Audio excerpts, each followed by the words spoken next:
D2 Word Life here with Rip Creepy Stash Tides. And brought to you by Mountain Dew Code Red for gamers. No. Yes. No. Yes. Yes. No. Yes. Yeah, there's no way Mountain Dew would sponsor me. One, I'm not a big enough YouTuber yet, and two, I curse way too much. They don't want that. At least I acknowledge the problem. You only merely adapted to the problem. I was born into the problem. Ugh. Actually, no, you are the problem. But anyway, enough about that. Today we got a long. Well, I don't have a filter, so what? I was raised with no filter. Yeah, and it shows. Well, today we got a long one here. It's top 5 bingeable scary stories, close calls by MrBallen. As you can see, it's 48 minutes long. Our reactions to it should at least make this a video over 50 minutes in its own right. So here's what I'm gonna do. I'm gonna let the 5 stories play out, but at the end of each story, I'll put a pause on it so we can talk about our reactions to the whole damn thing, or to the story, and then go on to the next one. So without any further ado, let's get this thing started. Today, we have a very special bonus episode for you guys. It's a collection of 5 true scary stories about real people who come face to face with real life monsters. Now, these 5 fan favorites have all been completely re-edited for today's episode. So even if you've seen or heard some of them before, this is going to feel like a totally new viewing experience. But before we get into today's 5 stories, if you're a fan of the strange, dark, and mysterious delivered in story format, then you've come to the right place because that's all we do, and we upload once a week. So if that's of interest to you, please secretly reverse the like button's car blinkers so when they signal left, the right one comes on, and vice versa. Also, please subscribe to our channel and turn on all notifications so you don't miss any of our weekly uploads. Okay, let's get into today's 5 stories.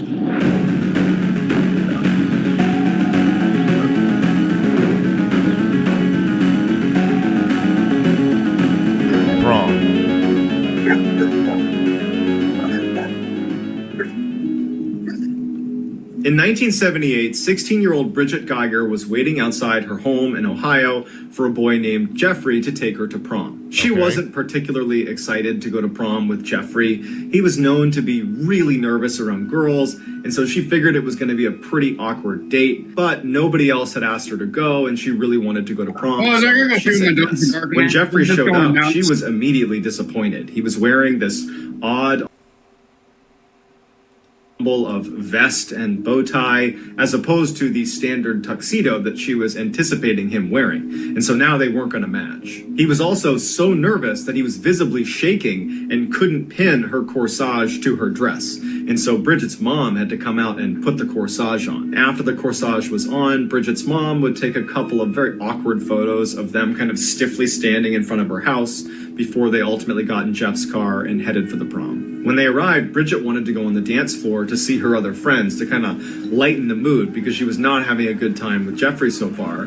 But she did stay with him, and it was clear that Jeffrey hated being at the prom. He hated being around this swarming group of teenagers. Bridget felt kind of bad and said, "Hey, Jeffrey, do you want to go sit down and sounds like me, that's why I never went. Food cart they have here?" Jeffrey's very relieved and says, "Yes, I'd love to do that." And the pair leave the dance floor and walk over to the little food court area. As they're about to sit down, Jeffrey pulls the chair out for Bridget. She sits down, he kind of pushes her in like a gentleman, but then instead of sitting down with her, he just walks away without telling her where he's going. Bridget assumed he was just going to the bathroom, but after a really long amount of time had passed, and it was clear he had not just gone to the bathroom, she got up to go look for him. And so she went on the dance floor, she can't find him in the building, and so she goes outside to see if maybe his car's not there anymore. Maybe he just left. And she sees his car, it's still in the lot. When she turns around to go back into the prom, she sees Jeffrey sitting on a curb just eating McDonald's cheeseburgers. And she goes over to him and she's like, "What are you doing out here?" And so he told her that he just wanted to step outside and get a couple cheeseburgers and then come back and he would sit with her while she ate but they wouldn't let him back in. And so he just went and got more cheeseburgers and thought he would wait here until she came outside. And now that she was outside, she couldn't get back in either. So she just says, hey, I'd like to just go home. And so Jeffrey is mortified and he tells her, I'm so sorry. I wanted this to be a nice evening for you. I'm sorry it wasn't. He drives her home. He says goodbye. She walks into her house. He drives off, and that was that. Bridget only saw Jeffrey one more time after that. It was about a week after prom, and Jeffrey actually invited her to come over his house for what he was calling a house party. And Bridget's like, there's no way this kid's throwing a house party. He can barely stand to be around just me, let alone a crowd of people.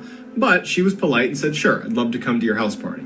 She gets there and there's no food, there's no music, there's like 3 people there. And as soon as she walks in, all Jeffrey wanted to do was have a seance and communicate with the devil. She was so immediately creeped out by Jeffrey's behavior that... Okay, I know I'd said I'd let this story play out, but something's a little concerning about this Jeffrey guy, and for some reason he kind of looks familiar. It's Jeffrey Dahmer, run! Maybe onto something. Let's see if you're right. After only a couple of minutes, she just turned around and left his house party and did not see him again. Well, until 13 years later when she would read about him in the newspaper. 13 years later, on July 22nd, 1991, Milwaukee, Wisconsin police spot a man named Tracy Edwards running down the road in handcuffs.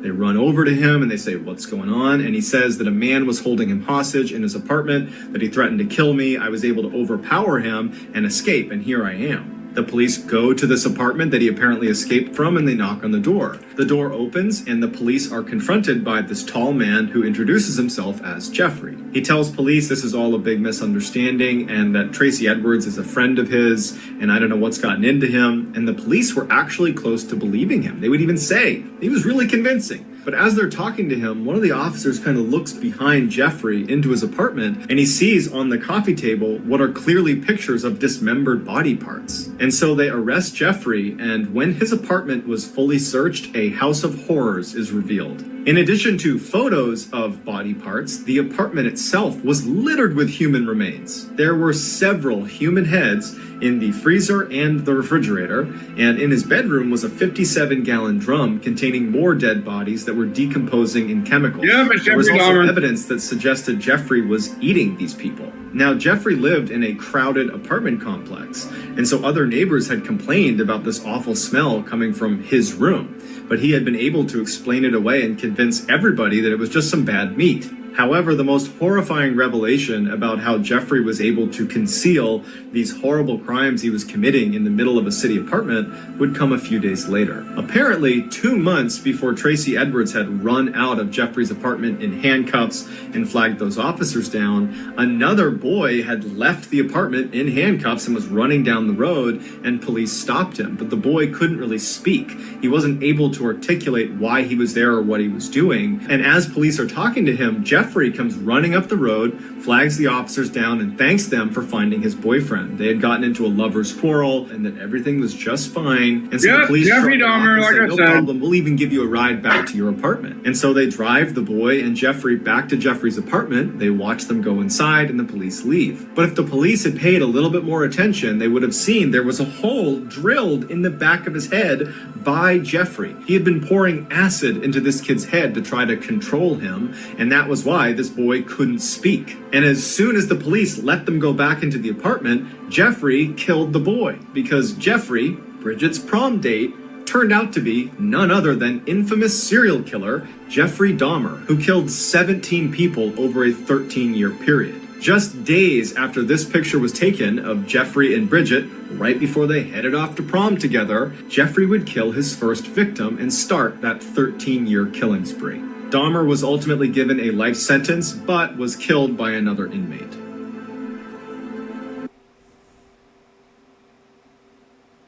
That's where I recognize that name and that picture from. Jesus Christ.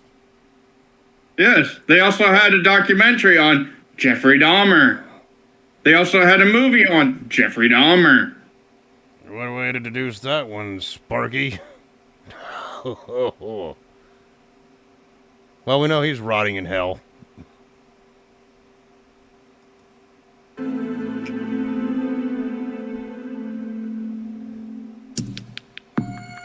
face.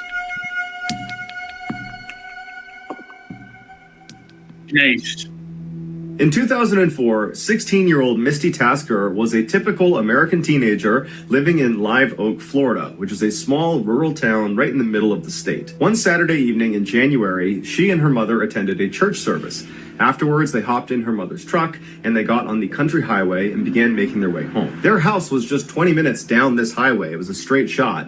And this highway was pretty desolate. There were no street lights. It was actually a dirt road despite being a highway. And it was just thick forest on both sides of the road the entire way. There were no buildings or houses between the church and their neighborhood. Misty's mother was already a very anxious driver who would keep both hands on the wheel. She would sit up and kind of hunch over the wheel and keep her eyes intently focused on the road. But at night, her driving anxiety would shoot through the roof because she had really bad eyesight. And so she would go to great lengths to not drive at night to avoid that high level of anxiety. But the church service they had just come from had run a little bit long. And so now Misty's mother is driving with the sun starting to set, and she's going as fast as she can to try to get home before it gets too dark. And so as they're bombing down this road at about 55 miles an hour, despite it being about a 40-mile-per-hour zone, Misty, who's in the passenger seat, just happens to look over at her mother for no particular reason. And as she's looking at her, she notices out her mother's window, it looks like there's a little girl sitting on the side of the road. What's a child doing out here in the middle of nowhere? She says to her mom, I think I just saw a little girl. And Misty's mother, who's high up on the wheel, she did not hear Misty the first time.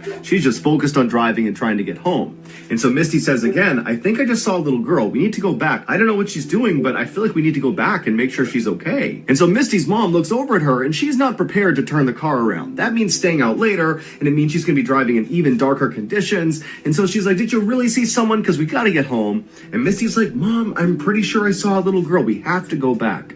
And so finally, Misty's mother, she's very annoyed, but she stops the car, she does a 3-point turn, and she begins driving back up the road where they came from towards this girl. Now, they had only made it about a half mile from where Misty believed she had seen this girl. And so pretty quickly, they slowed down because Misty said, I think she's in this area, and they both began scanning the right side of the road because that's where she's going to be now that they've turned around. Now, it was starting to get very dark outside, but there was enough light, and they had headlights. They were pretty confident they'd be able to spot this girl. And so as they're slow rolling down the road, they both see this girl a little ways up on the right-hand side. Her back was to the road. She had her knees tucked up to her chest, and she was rocking back and forth. Misty's mother made a comment that it was a little bit surprising that this girl was out here. I mean, A little weird and suspicious, don't you think?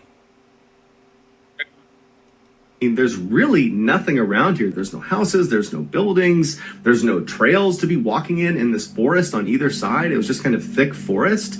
And so she just thought it was very strange that this girl would even be out here, especially because there's not any traffic on this road. And so Misty's mother began slowly rolling up to her, and she told her daughter that instead of just stopping right away, let's just drive past her and get a look at her, and then we'll turn around and see if she needs any help. And so as they got right up next to her, they realized she was not a little girl. She was a young teenager, but she was not a young child. And as they drove right past her, they would expect her to turn around and acknowledge the car creeping up on her, considering there's no other traffic in the area and you're just some person sitting on the side of the road. You should definitely turn around and see what's behind you. But the girl did not acknowledge them. She just continued to have her knees up to her chest and rocked back and forth. And so Misty and her mother are a little bit freaked out by this, but they drive past her about 50 meters. Misty's mother does a 3-point turn, and when they're looking back down the road where the girl should now be on their left-hand side, they're oriented back towards their house now, she wasn't there anymore.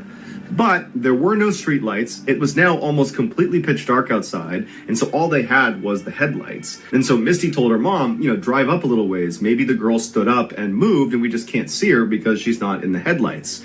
And so Misty's mom began driving down the road and kind of turning slightly towards the left to shine the light more to the left. But there was no sign of this girl. For good measure, they turned right slightly to shine the lights more to the right-hand side of the road, but there was no sign of this girl.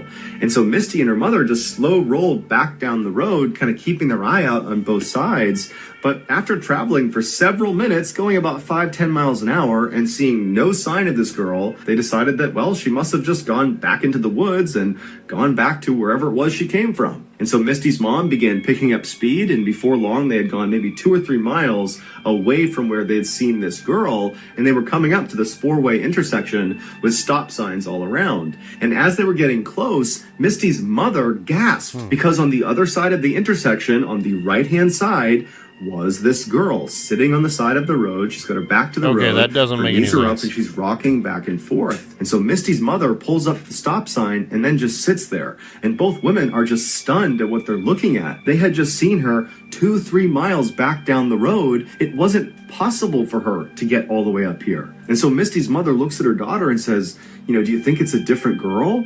And Misty's like, no, that's the same girl. And so they just sat there for a minute until Misty started to panic. And she said to her mom, don't stop. I got a bad feeling about this girl. I don't know what's going on, but you can't stop next to this girl. But Misty's mom, she was definitely weirded out by this situation, no doubt.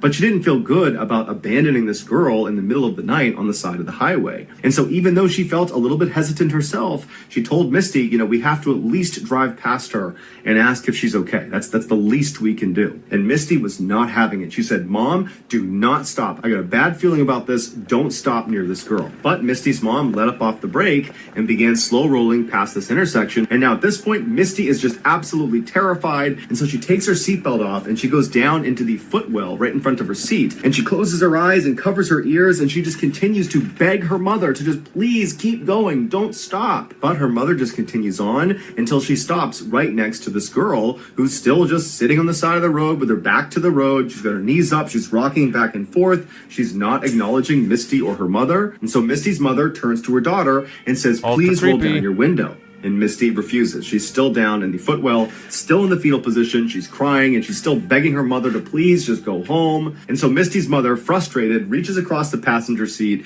and grabs the knob to roll down the window manually. So she rolls the window down, and Misty, who's down in the footwell, all she remembers is sitting there covering up her ears, and she's crying, and she opens her eyes and she's looking up towards her mom, who's reaching over the seat, and her mom yells out to this girl.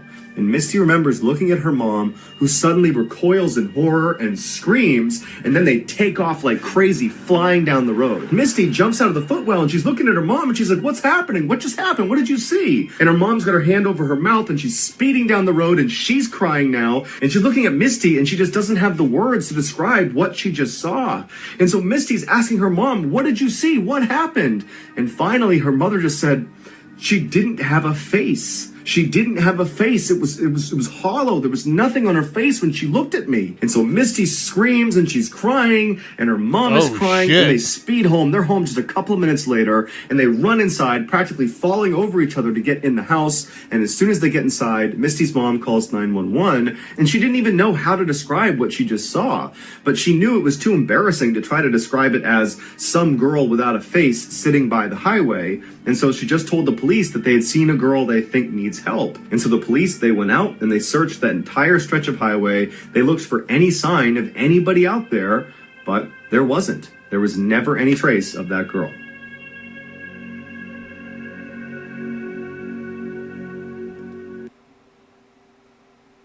I don't know how to respond to that. That's just creepy. Which would have even made it creepier is if she said, return the slab. Oh, damn, we got ghosts up in this freaking stories here. Jeez.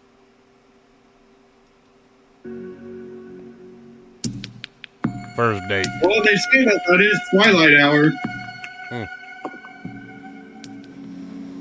In 2018, a 21-year-old brand new police officer named Derek was dumped by his longtime girlfriend. This breakup caught him by surprise because he had actually just recently moved to Colorado in order to be closer to his girlfriend. So naturally, he was devastated. After a few weeks of being so depressed and kind of just moping around and going through the motions in his life at this point, one of his very close friends suggested to him, like, hey man, look, why don't you just make a profile on Tinder, the online dating service, and just put yourself out there again? You have no idea who's out there. Clearly, your ex-girlfriend was not the one. Derek had met his ex-girlfriend in a bar, and every other girlfriend he had ever had, he had met in person. So online dating was definitely not on his radar. But he was so lonely and sad, he figured, you know what? I got nothing to lose. And so he made himself a Tinder profile. Derek quickly matched with a woman on Tinder named Leah that he said was way out of his league, but he wasn't complaining. They chatted for a couple of weeks and they got on great. And so they wanted to get together and actually meet each other in person. But Leah lived well over an hour away from Derek's. There wasn't a natural meeting place.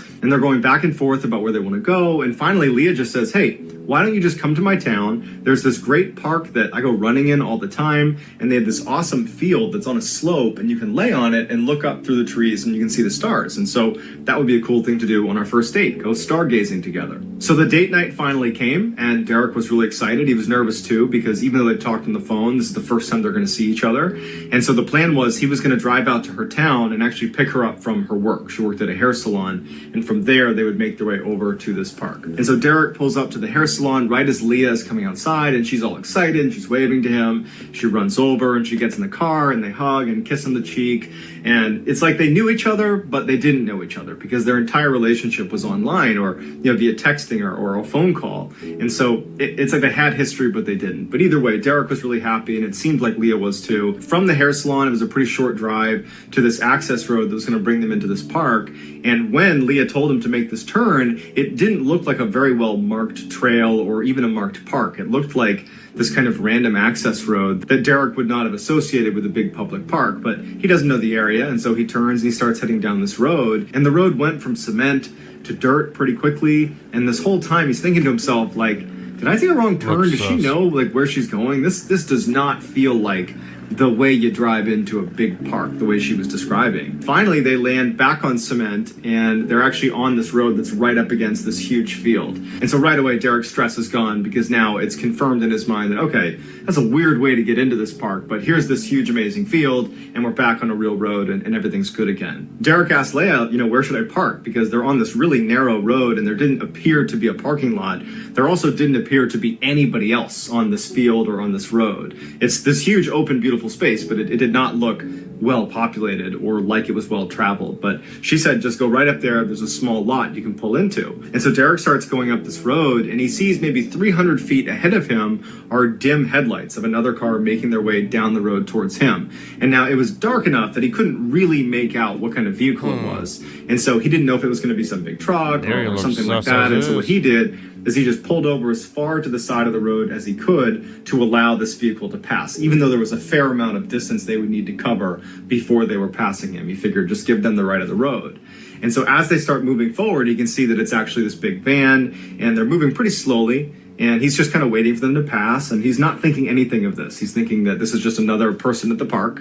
And this van, instead of passing him, actually turns at the last second and almost goes bumper to bumper with Derek's car. He doesn't crash into it, but he stops just in front of Derek's car. And so Derek is a cop. He's a brand new cop, and he's super aggressive. He really believes in his training. And so as soon as this guy stopped in front of him and blocked the path for him, red flags are going up for Derek, and he knows something's wrong with this van. And instinctively, he says, Leah, stay here. He grabs his flashlight that he kept right in the center console, and he jumped out of the car and went right to the driver's side door of this van to confront this guy. And when he got up to the driver's side door, it was this really big guy who looked pretty startled to see Derek come charging up to him with his flashlight.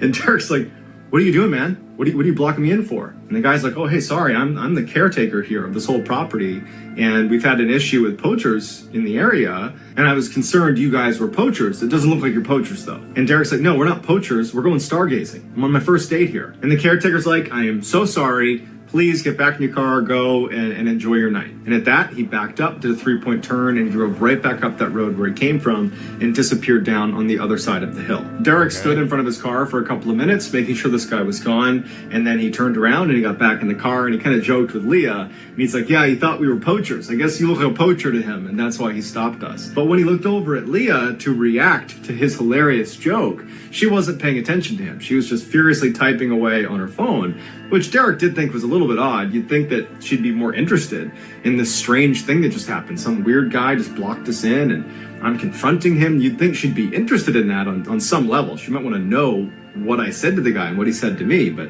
she didn't seem to care. She was just really invested in whoever she was typing on her phone. And so Derek thinks, whatever, and just throws the car back in drive and continues up the trail the way they were going before they were stopped. So Derek continues down the road just a little ways until he sees a little dirt lot that's butted up against this huge field they're going to be hanging out on for the night. And so he pulls into the lot, backs into a space, and he and Leah get out and they put a blanket out right next to the car, but on the grass on the hill. And they get their food out and their wine out, and they sit down, and very quickly they start swapping stories, and they're laughing and they're stargazing and they're having some wine, and everything's really great. After about an hour, it's totally dark outside, and Derek is laying on the hill facing back towards his car and towards the road they were on, and he notices to his left, up at the top of the hill, so the same area where the van had come from originally and where it went back to after they spoke that one time, Derek is looking out there and he sees headlights, and it's the van. And now the van is driving down the road, not leisurely like it was before, but they are flying down the hill.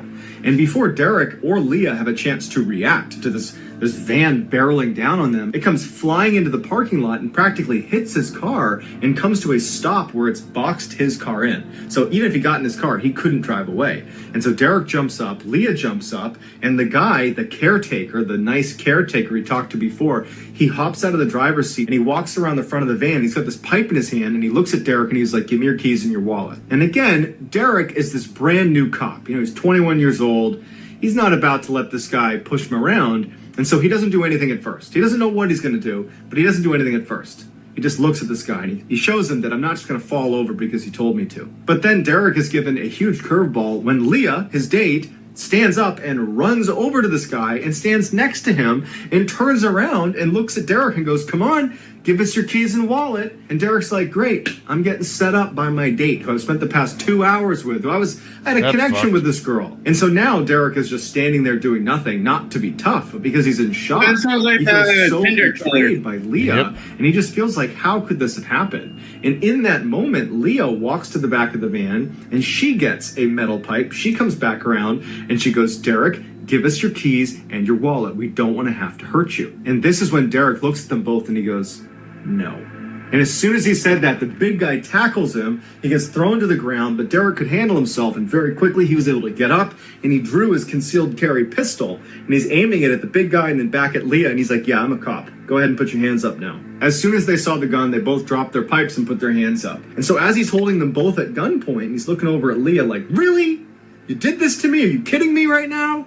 As he's doing that, he has to get his cell phone out of his pocket, type in 911, and then called dispatch and had to say who he was, what his badge number was, what happened, and where he is. And where he is was difficult to describe. And so as he's trying to explain these directions, and he's saying, oh, yep, go left at the light, and then there's a gas station there. You're going to go up this field. You're going to see me. I got these two people at gunpoint. As he's doing that, Leah and the caretaker look at each other, and they just turn around and bolt. They figure he's distracted. We can at least get behind the van and run into the forest before he's going to catch us. And so instinctively, he takes off running after them, and he chases them for about 30 seconds into the tree line before he starts hearing gunshots. And they weren't his. Someone's shooting at him, and he sees the muzzle flash out in the middle of the forest, and he's like, yeah, I'm not doing this. He turns around, runs back to his vehicle. He starts it up, and he has to basically smash into the van, back into the fence over and over again, like Austin Powers, like a 25-point turn, before he was barely able to grind his way out and peel out of this park. And so Derek pulls into the nearest gas station. He calls up dispatch and he says, hey, I just called 911 like 5-10 minutes ago, and I dropped the call because I was chasing somebody. Here's my name, here's my badge number. I'm now at this gas station. Can you send a couple of police officers over to my location now? And they said, yep, we'll send some to you. And so a police cruiser shows up with two officers inside that Derek recognized. They were senior to him, and they got out, and he explained again what happened, and they kind of gave him a hard time for getting catfished on his very first date, but at the same time, they knew it could have gone really badly, and so they decide they're going to load up in the police cruiser together, all three of them, and drive back up to the park. And so they get up to the park, and Derek points ahead, and he goes, that's the van, it's still here. And so they drive up and they stop short of the van. And the two uniformed officers, they turn to Derek and they're like, just stay in here. We're going to go check this van out. And so Derek's sitting in the car watching these guys go up to the vehicle, guns drawn. They're looking all around. They're clearing behind the vehicle. They're looking in the wood line. There's nobody there. And at some point he sees them put their pistols away and they go in the van. They're kind of shining with their flashlights all around. They're looking in the back, looking in the front. And then after a few minutes, they walked back to the cruiser. And as soon as they got in, Derek could tell there was just something off about how they were acting. When they were down at the gas station, they were kind of joking around with him. Now, whatever they had seen in the van was definitely not something they were going to joke about. And they turned to him and they're like, the back of the van, it was just knives and saws and pistols and rifles and yeah, if it was a tender killer, chains and handcuffs and duct tape. It was just awful. And it looks like there might even be blood on the ground. The two officers immediately called in additional backup, and before long, it was a full-fledged circus around this van of a crime scene investigation unit and other police officers, spotlights set up, and they went out looking in the woods for these people, but they never found the guy, they never found the girl, and Derek would tell the other investigators, hey, she works at this hair salon, like right down the road, I picked her up there. And so they went over to the hair salon, and they wound up talking to the people there, and they said, we've never heard of Leah. And when they showed them a picture of Leah, they were like, we've never seen her before. And so they came back and they told Derek, look, she's a con artist, and this whole thing, your whole relationship with her has been her setting you up in some way, shape, or form. The entire thing, that's all it ever was. And so for Derek, that was crushing, and he swore off Tinder immediately. He did not want to do any more online dating. But what really haunts him more than just being taken advantage of is, what would have happened if I wasn't concealed carrying? Would I have wound up in the back of that van? Yeah. Yeah, your thoughts on that one? Yeah, that was the Tinder killer story. Yeah, screw that. Right? People wonder why I don't like online dating. Prime example number 1, this story. Yes. Anyway, next. The bonfire. Simply put, a goth is someone who finds beauty in things that most other people consider to be pretty dark. But most Americans tend to associate the term goth with the teenagers of the late 90s and early 2000s that wore all black and wore heavy black boots and would hang out in cemeteries. And while that representation of goth culture is, of course, limited, it is a good representation of the two protagonists in today's story, best friends Rachel and Molly. In the 1990s, Rachel and Molly were full-blown goths. They had black hair, black makeup, black clothes, they had the black heavy combat boots, and at one point they and their other goth friends started hanging out in a cemetery to be kind of ironic and funny, like, look at us, we're goth, we hang out in cemeteries. And then they actually enjoyed it and began hanging out in a cemetery like every weekend. One Friday night, Molly calls Rachel to go hang out in the cemetery. And as it happened, Rachel was just sitting at home and she was bored out of her mind. And so the call came at a perfect time. And so Rachel's like, yeah, I'd love to go. So she flies downstairs and she sits on her front step and she's waiting for Molly to show up. And eventually Molly's car rolls down the street and Rachel immediately recognizes that Molly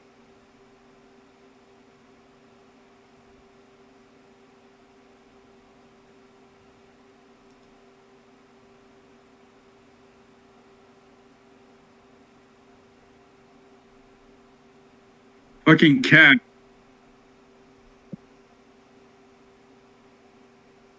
Man down, man down. Fucking cats, dude. is the only one in the car. And Rachel, whenever she would go to the cemetery at night with Molly, they were always there with a group of at least 4 people. Even though they liked hanging out in the cemetery, they did recognize that it was a little bit creepy at night to be out there, and so they liked kind of rolling in a fairly big group. And so Rachel hops in the car, and her first question to Molly is, where is everybody? Are they meeting us there? And Molly said, oh no, everybody else is either working or they're kind of hungover from the party from last night, so it's just us two. I hope that's okay.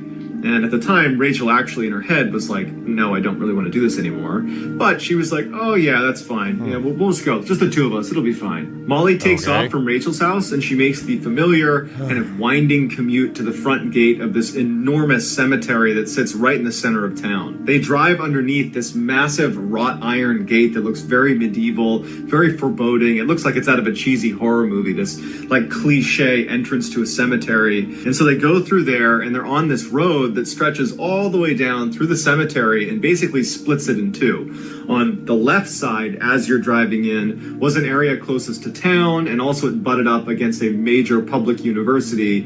And then on this side of the cemetery... I don't know about you, but hanging out in the cemetery, especially at night, gives me the chills. Yeah, you would have experience with that, buddy. And I suppose you would. No. Oh, okay, so you're not that crazy. You had a bunch of residential houses that butted up against the side of the cemetery, and where Molly and Rachel and their crew liked to go was on the right side all the way back in the corner, because there was a section that was kind of situated between these two hills where not only were they obscured from the cemetery road and the main road once they were down in this little depression, there was also no houses that happened to look over that spot. So it was kind of like the hidden section of the cemetery, and there was also this big boulder that people sat on and a big tree you could lean up against. So that was their spot. So Molly drives in the gates, she heads down that road, and she turns right onto a dead-end road. She takes that down about a couple hundred meters till it dead ends, and they park. And then the girls get out of the car, they light up cigarettes, and they walk down this hill that's just beyond where this dead end comes to an end. And so they walk down this hill, and it brings them to this clearing where this big rock and tree is. Rachel hops up on the rock, and she turns around, so she's facing back up the hill they just walked down, and Molly is right next to her on her right, leaning up against the tree. And for the next hour or so, they just crushed cigarettes and talked about their various boyfriend drama and life drama and whatever else they wanted to talk about. After a while, the girls started to smell a bonfire. And from where they were sitting, they could see a hill in front of them, and there was actually another hill over here. And so their view is pretty obscured out of this little valley they're in, so they can't see any fires anywhere.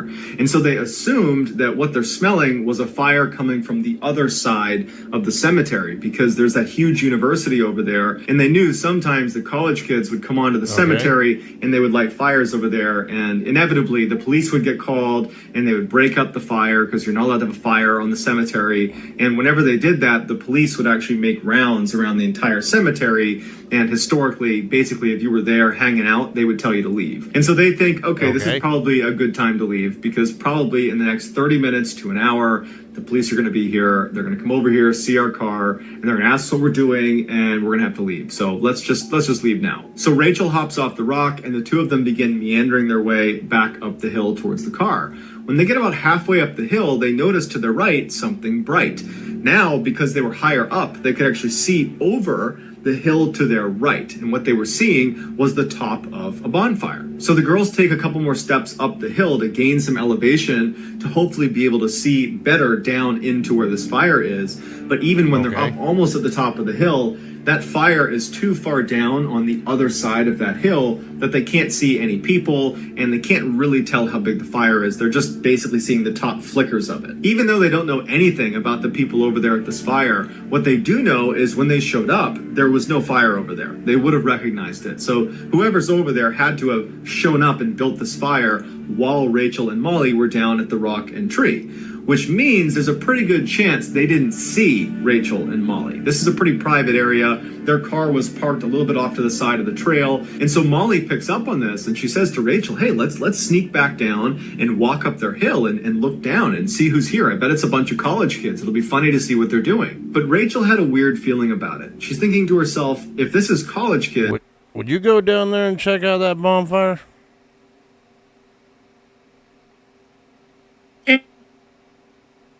I don't know if I would. But then again, what the heck would I be doing in a cemetery at night? Ghost hunting. I don't even do that. Ouija boarding. Hell no. Why would they have their bonfire this far away from campus? I mean, this is literally the farthest point away from the side of the cemetery that's close to their campus. If they're having a party over here, there's a good chance that anybody going to it is going to need to drive. And that just doesn't make sense if you can just walk to the other side of the campus and have a bonfire over there. And so Rachel is logically deducing that this is probably not college kids. But who else is having a bonfire in the secret section of the cemetery in the middle of the night? And Rachel's thinking that now, if the police come here, they're definitely going to see us because we're so close to this bonfire. And so it's probably not a good idea to stick around much longer. But despite Rachel's hesitations, she is intrigued and she does want to see what's going on over there. So the two girls walk down the hill. They make it down to the rock and the tree. Then they turn left and they begin walking up this other hill, the hill that's going to bring them up to this fire. And so they only get a few steps up this hill when they are suddenly hit with this disgusting, putrid smell that just encompasses them and it makes them gag, and they're covering their mouth and their nose, and Rachel exclaims, "Oh my God, what is that?" And then as soon as she says it, she realizes she was really loud, and she's like, and Molly's like, and they both freeze, wondering if the people on the other side of the hill have heard them. And after a little bit of silence, I wonder what could be burning Molly's down like, there. "You want to keep going?" And Rachel's like, "No, we gotta go." Between the horrible smell that's obviously coming from this weird fire and the fact that Rachel basically just gave them away. And so for all we know, these people on the other side of this hill have heard us and now they're waiting for us to come over the edge, and it's gonna be really awkward if we suddenly crash their bonfire. Rachel, she's thinking about these things, and so she's like, "Let's go, we gotta go." Molly's disappointed, but she gets it, and the two girls turn around and begin walking back. And so they walk past the tree and the rock on their left. They turn right and they're about to walk up the hill that's going to bring them to their car when Rachel just turns around to look at the hill towards the fire where they were headed before. And standing at the top of that hill is a man just looking down at them. And the fire is illuminating him from behind, and they can clearly tell it's a man standing there looking at them. And immediately the girls felt really uncomfortable. It was almost like they had just been caught spying, even though they didn't actually get caught spying. It was what they were going to go do. And so they felt like they had almost been caught red-handed. And so Molly and Rachel just turn and begin walking up the hill, kind of with their heads down. They just felt kind of awkward. And so they move a few more steps up this hill, and Rachel looks again at where this guy was standing, and he's now gone. And Rachel's relieved, but then she realizes he's gone because he's walking, power walking, down the hill towards them.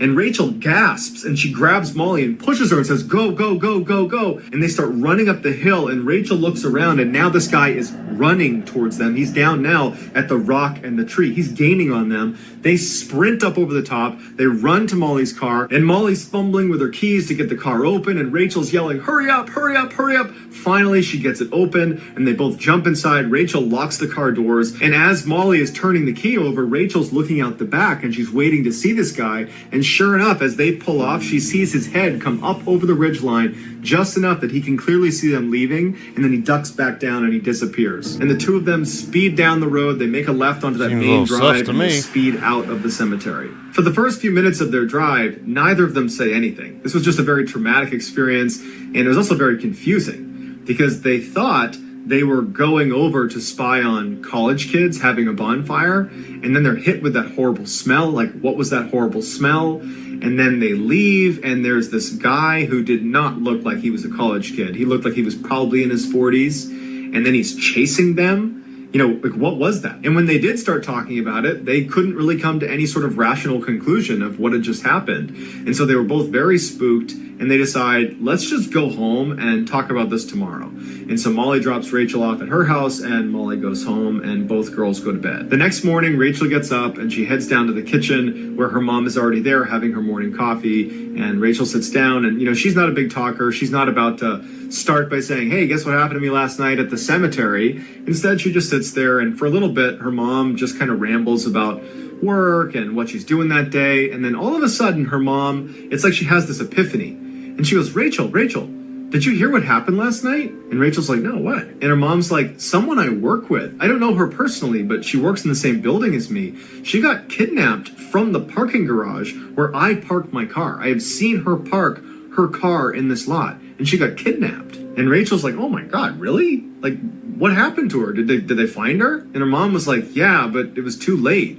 The person who had kidnapped her had killed her and then tried to dispose of her body at the cemetery by burning her in a bonfire." Rachel suddenly felt sick because now she knew what was happening last night, and she knows what that smell was. Rachel immediately pours her heart out about everything that happened the night before, and her mom is totally horrified, but she's in particular horrified that they clearly had been there when the killer had arrived and set up shop and began burning this body, they were just literally 50 meters away the whole time. And so her mom tells her, you and Molly have to go to the police station and make a statement. They have not caught this person yet. You've seen this person, you gotta tell them. And so Rachel calls Molly and breaks the news about what was actually happening the night before and who was actually chasing them to their car, and says, we have to go to the police station. And so they agree, they go down to the police station and they tell them what happened, but they didn't get a great look at him. They could only say that he was maybe in his 40s and maybe average height. And so the police wrote it all down, but they basically said, look, if you can think of more details, we would love to hear those, because this isn't really enough to go on. And so the girls go back home and they're thinking to themselves, did he see us? Does he know that we saw him? Do you think he knows that we know he's a killer now? And so they're freaking out. But luckily, within 48 hours, the police actually caught this guy because he was driving around in the murder victim's car and someone spotted him.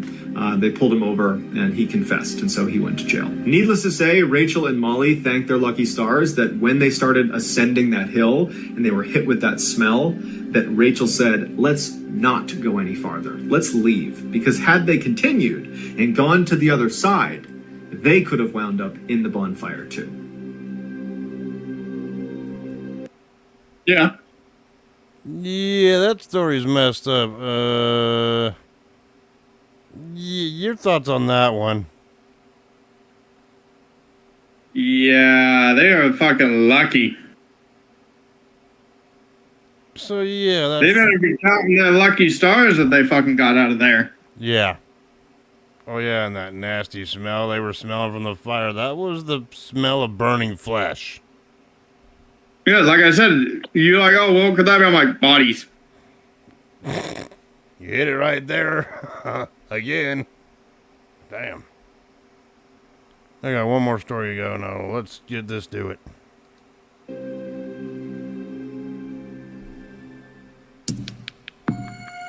Weepy.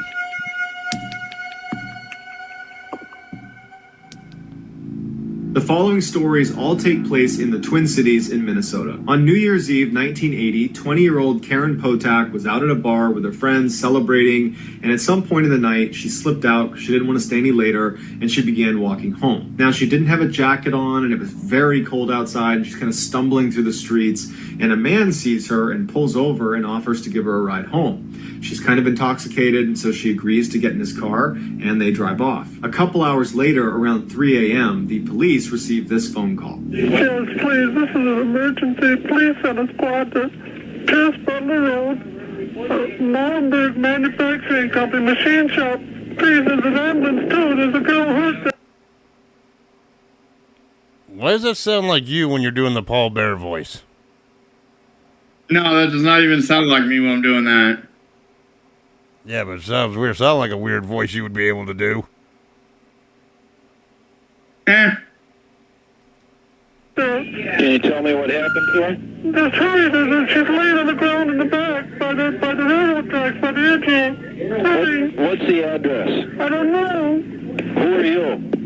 Using this information from the caller, the police arrive in the back of that building and they find Karen Potak. She had been repeatedly bludgeoned over the head with a tire iron and then left for dead. Miraculously, she would survive, but because of her head injury, she forgot almost everything about that night, including the description of the guy who picked her up and who probably attacked her and who probably was the one who called police. So the police tried to interview some people in the area around where she was found, but it was a really deserted area and no one knew anything, and there was no physical evidence left at the scene, so the case went cold. Then, 5 months later, the police received another phone call. Oh, yeah. Finally, I just stabbed somebody with a knife stick. I can't stop myself. I keep killing somebody.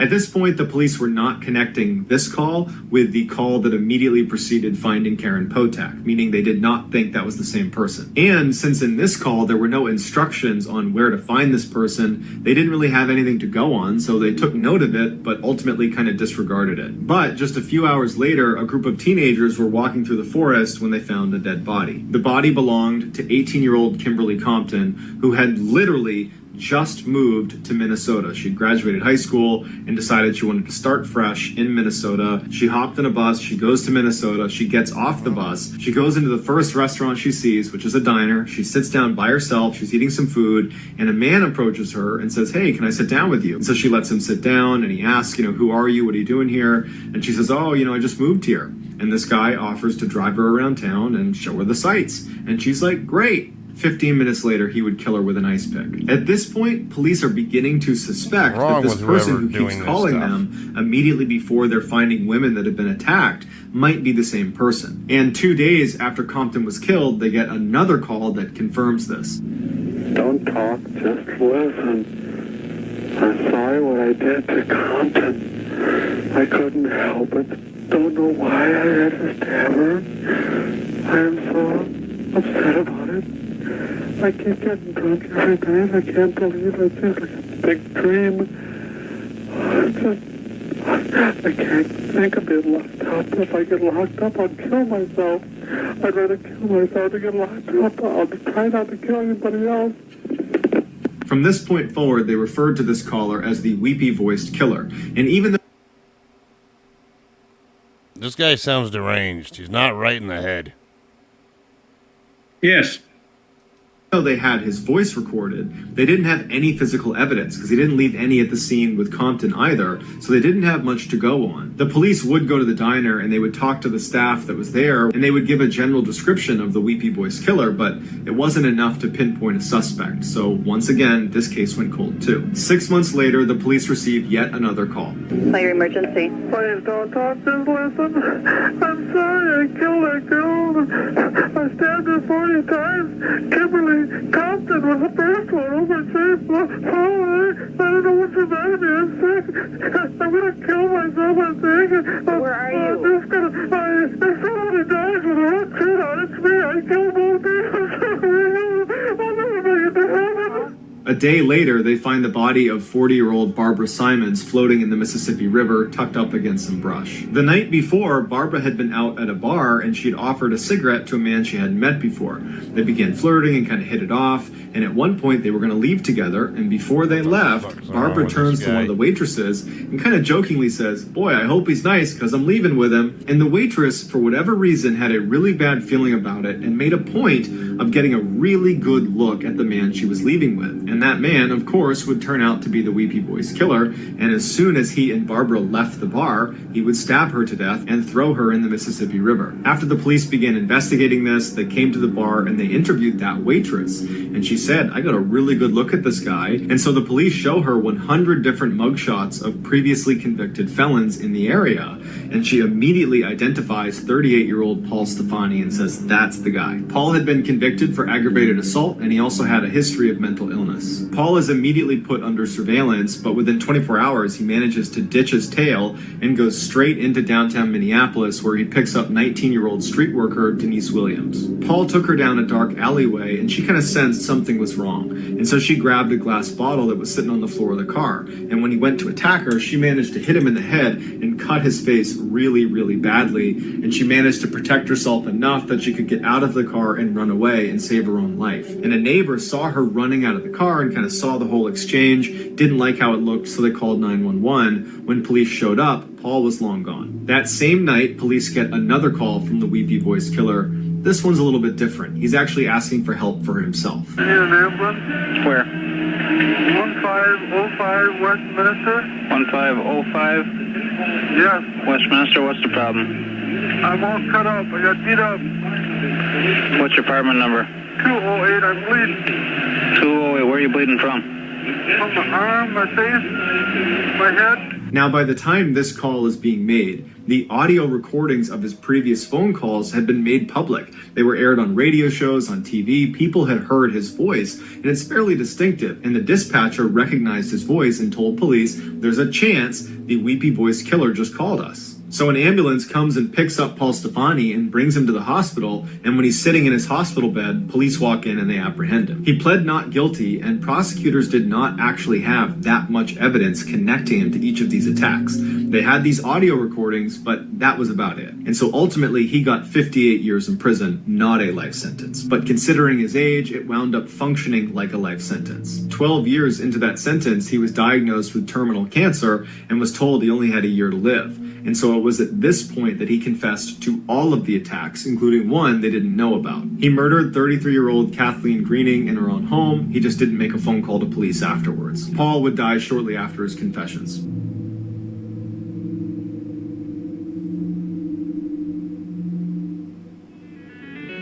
Thank you so much for watching. Your thoughts on that murder story? Yeah, I heard this story before.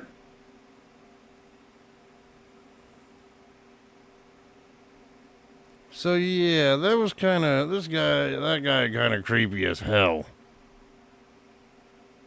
I don't know what's more creepy. Yeah.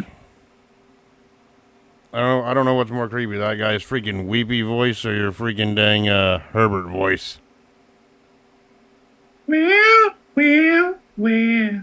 get your fat ass back here. God damn it, just don't even start. Yeah,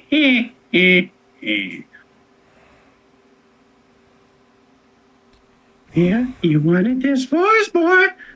No, I Got didn't this want that voice. voice. You wanted the voice. I got you the voice. No, I didn't want that voice at all.